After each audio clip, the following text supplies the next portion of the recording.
Welcome to the Women in Wealth podcast, brought to you by Regina McCann-Hess, a certified financial planner with over 2 decades of experience. This show is for professional women who want guidance in working towards their retirement vision in learning, building, planning, striving for your dreams, and putting the work in now so that you can pursue your financial independence. Hello, I'm Regina McCann-Hess, president of Forge Wealth Management, and welcome to our Women in Wealth series. Today, I have a new friend with me. Guess what? A new friend every week. It's so surprising, right? But today we do have a new friend. And can you tell us who you are, what you do, and what you love about what you do? Hi, Regina. Thanks for having me. I'm a first generation immigrant who moved from New Delhi to New York with a dream to make it big here. And I did, but I realized making it big doesn't really make you happy. So I'm on a new path trying to help women find their next chapter. I'm also an author of the book Own Your Color. The book has won, I don't know, a dozen awards in just being launched in a dozen months. And Nice. I'm loving what I'm doing, which is letting women know that they can be whosoever they want to be as long as they believe in themselves and are authentic, unapologetically authentic. Love that message. We need to hear that message more and more, as you know, because we're all, I think, that imposter syndrome is definitely a real thing. And then we have the outside critics getting in there with their little squeaky mouths and telling us we're not good enough. So we need to hear your message loud and clear. Yep, totally. And that's why I wrote the book. I've been on a journey of self reflection, kicking the imposter syndrome out of my own system. And it's really, really empowering to see that when I'm giving myself the permission to be who I really am, it's actually encouraging and inspiring all women around me to also be the same. So, at what point did you think I need to write a book, and tell us about that process? Great question. So it started in COVID when everybody was down into the dumps. I was no Mm-hmm. different, but instead of just wallowing in self pity and sympathy as to why me and why this, that was the moment where I realized that millions of women were leaving workforce and actually had no water cooler conversation or platform to be supportive of each other. So it Okay. started with a spark in terms of creating a mentorship program within my company. But given how the outcome was in terms of people really loving it, finding a platform to talk about not just work and how do I get ahead, how do I create a brand, but also what do I do with respect to childcare when there's a lockdown, and who do I go to, and what do I do for self care? So it started as a small spark at a very very small scale as a pilot within the company, and the program was find out what women need help with and find out which women, senior women, are actually ready to raise their hand and help out. And the process was very, very telling because there are not too many senior women at the top. That's when I realized that unless senior male leaders end up becoming allies to the women, women really can't succeed or find that help and support that they need. So the program was successful. That gave me a lot of happiness, which I believe I was missing in my life. And that led to me starting a lot of volunteering work and nonprofit work around mentorship and mentoring women globally, APAC, whether it's Singapore, Thailand, China, India, as well as a lot of mentoring relationships in North America and Mhm. Europe. And all of that just led me to realize that imposter syndrome transcends age, ethnicity, and race. Um, and imposter syndrome is a lot more in women compared to men because I was also mentoring men as part of my nonprofit work. So that just gave me a big mission and passion to figure out as to why that happens. I did a lot of research, and all of that just led me to feel that the message is clear that everybody needs help, but it all starts from believing in yourself and being authentic. And that's why I wrote the book Own Your Color. Oh, I'm absolutely amazing. Very, very cool. I love the background. I know you mentioned women, taking care of themselves and then their children. And one of the things about the pandemic is that droves of women left the working force because they were the ones forced to raise their kids and be their teachers when Yeah, it was work from home or learn from home. totally. And that was not a great, not a great setup for that. So a lot of women left the professional workforce because they were forced to, not because they wanted to. True. No, you're absolutely right. Based on all the research I've been doing, that it's very simple. There's something called as gender equality and there's something called Mhm. as gender equity. And Mm, and to me, it's really important that we as women start the process of first being authentic ourselves so that we can give everybody else the permission. And then at the same time, also challenge status quo wherever we are. It doesn't matter, community, profit, non-profit. Tell our leadership and our organization saying they need to do more because our systems are not really built for women to really succeed. And that's where the equity versus equality comes in. So if it was a leveling field, that's where gender, we can talk about gender equality, but the field is not leveled. So not to at your all. point, not at all, right? So if millions of women have already left the workforce, and maybe some of work I did and some others did may have saved hundreds and thousands, that's not good enough. So the whole gap and the chasm between the gender equity actually has gotten really deepened. I mean, research shows that it's actually going to take 132 years, and that's a really, really long time. So if we Wow. don't do anything now, that gap is only going to increase.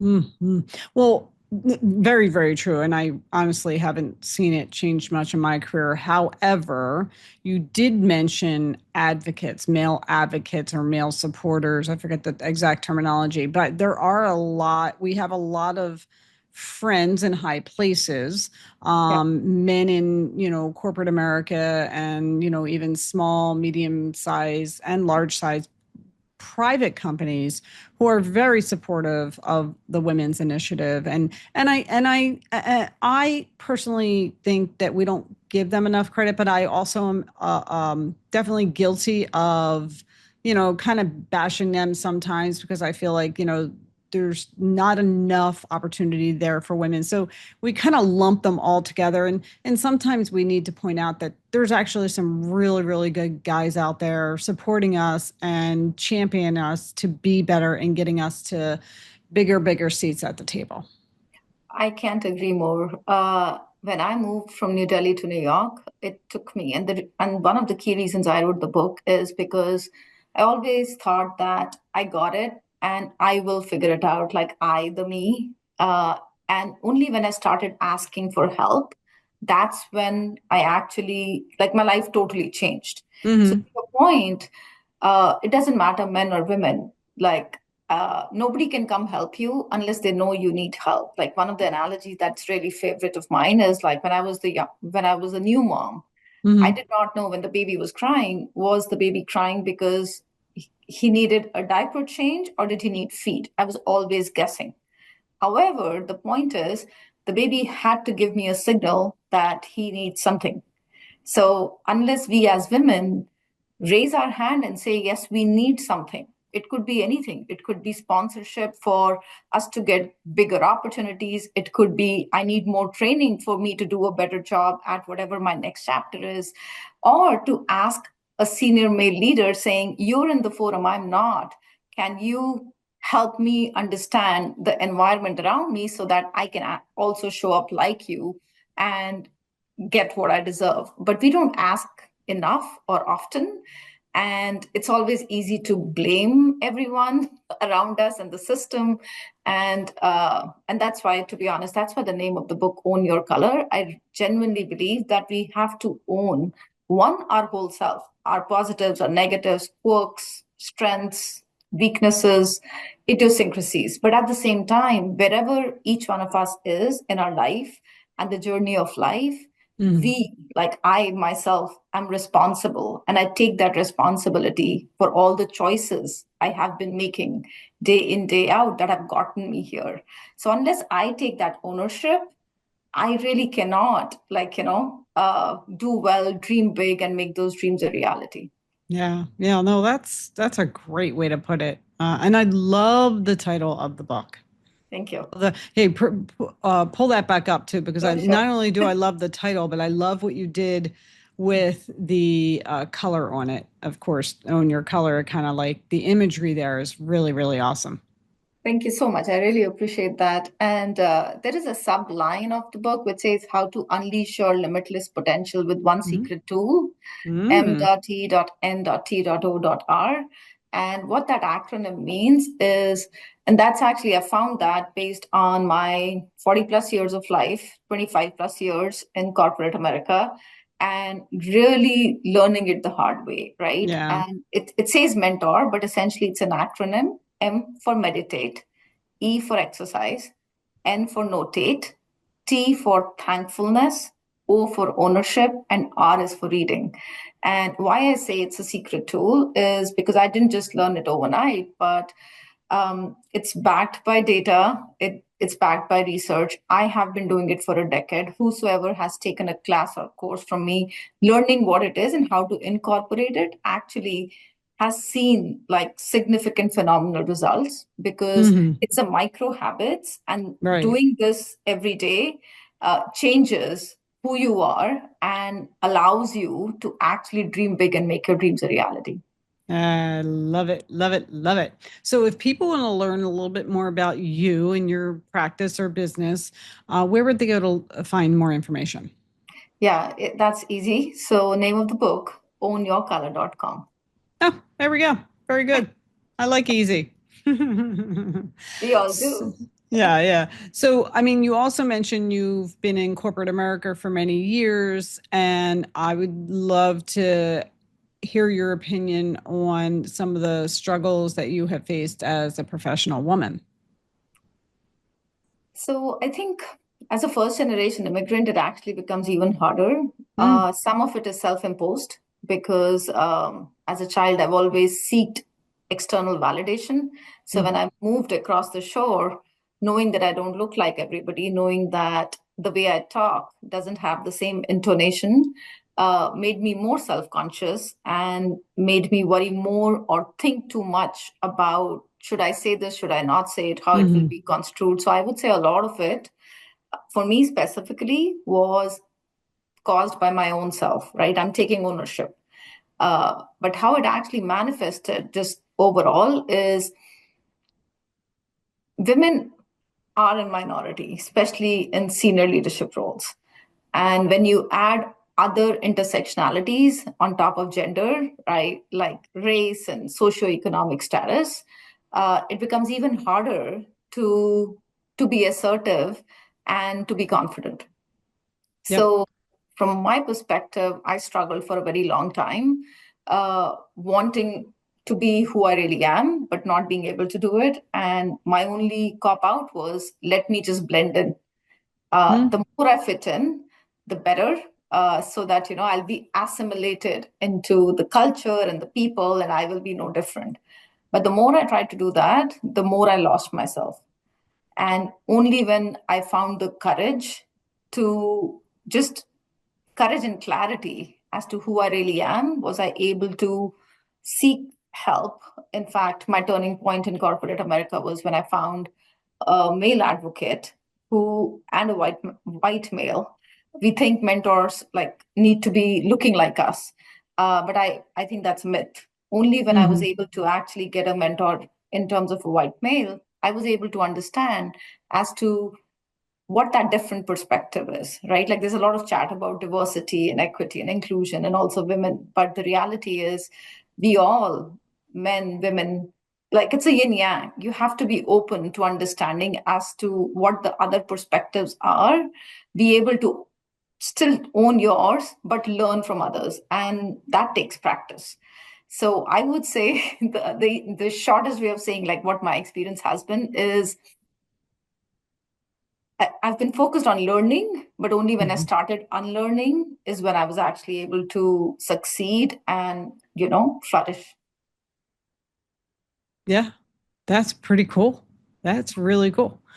I like that. It's a definitely a different perspective and one that's really powerful. I hadn't thought about it that way.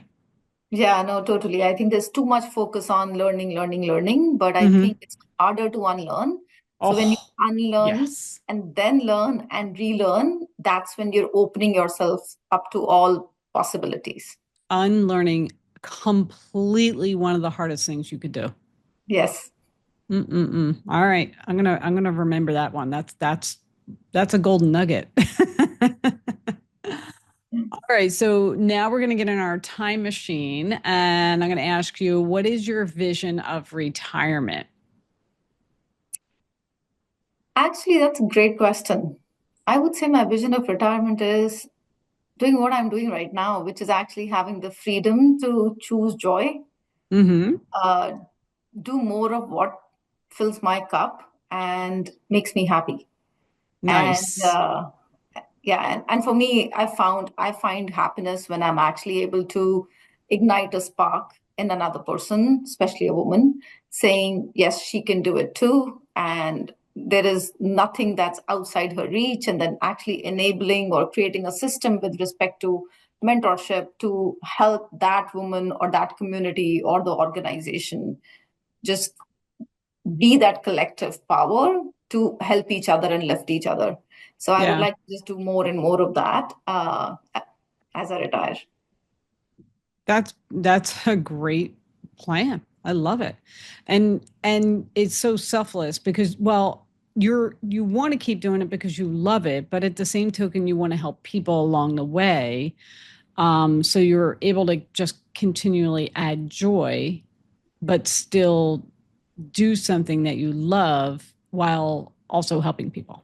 Yeah, no, totally. And I mean, one thing I've learned since COVID is like when people come and say, "Oh, wow, like you're so selfless and you're doing this, and why did you do that?" and all of that, right? Yeah. Uh, we are all selfish. I'm selfish. I'm doing it because when I do this and I actually find connections with other women, I'm learning uh, a lot from them. So Yeah. each one of us has a story. Each one of us is very, very inspiring. We just need to have the courage to share it and the Okay. compassion to just be with each other. So I'm like, I'm going to do it because I love it. But at the same time, I'm getting a lot more than I guess I'm able to give. Okay. Fair. Fair. Fair. I like that. I like that. Um Wow, that's pretty cool. So I'm going to say that our action item today is to unlearn something that is holding you back. Do you feel that would be a good action item? I think that would be great. That All would be right. great. That's awesome. That's awesome. Well, I want to thank you so much for being here. And I really appreciate you sharing your wisdom with everyone who is listening to this today. Thank you so much for having me. And yes, I'm just an email click away. So if you check out www.ownyourcolor.com, I can be reached at hello@ownyourcolor.com. So if there's any way I can help anybody, I'm right around the corner. All right. Awesome. Awesome. And I want to thank everyone for listening today. Again, I'm Regina McCann Hess. My website is forgewealth.com. You can follow me on Facebook, Instagram, and YouTube at Forge Wealth and LinkedIn, Regina McCann Hess. Go make it a great day. Thank you for joining me for this episode of the Women in Wealth podcast. You can watch the founder's video I created for you to learn more about me and how I can guide you towards your financial independence at www.forgewealth.com. The information in this podcast is educational and general in nature and does not take into consideration the listener's personal circumstances. Therefore, it is not intended to be a substitute for specific, individualized financial, legal, or tax advice. To determine which strategies or investments may be suitable for you, consult the appropriate qualified professional prior to making a final decision. Securities are offered through LPL Financial, member FINRA, and SIPC. Investment advice offered through Private Advisor Group, a registered investment advisor. Private Advisor Group and Forge Wealth Management are separate entities from the LPL Financial. Our show guests and their companies are not affiliated with nor endorsed by LPL Financial, Private Advisor Group, or Forge Wealth Management.